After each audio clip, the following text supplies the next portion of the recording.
একটি কাপড় মেলে ধরে দামাদামি করবে, কিন্তু সেটি আর ভাঁজ করে ব্যাগে রাখার সুযোগ পাবে না।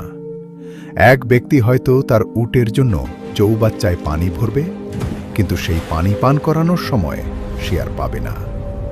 আরেকজন হয়তো এক লোকমা খাবার নিজের মুখের দিকে তুলে ধরবে, কিন্তু সেই খাবার আর তার পেটে পৌঁছাবে না। হঠাৎ আসমান থেকে নেমে আসবে এমন এক ভয়ঙ্কর এবং কান ফাটানো আওয়াজ, যা পুরো মহাবিশ্বকে স্তব্ধ করে দেবে।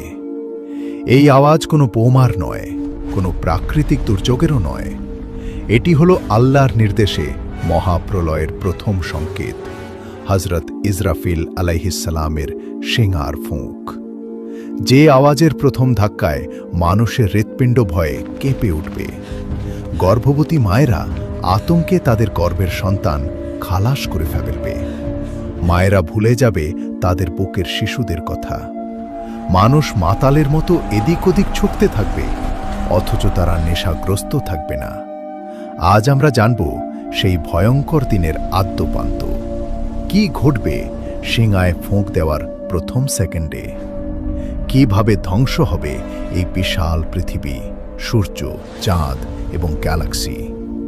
আর মৃত্যুর পর যখন পুনরায় আমাদের জীবিত করা হবে, তখন হাসরের ময়দানে আমাদের অবস্থা কেমন হবে? চলুন কোরআন ও সহিহ হাদিসের পাতা থেকে জেনে নিই মহাপ্রলয়ের সেই শিহরণ জাগানো বর্ণনা, যা শুনলে আপনার রাতের ঘুম হারাম হয়ে যেতে পারে। কিয়ামত হঠাৎ করেই চলে আসবে না। এর আগে আল্লাহ তাআলা মানুষকে বহু সতর্কবার্তা বা আলামত দেবেন।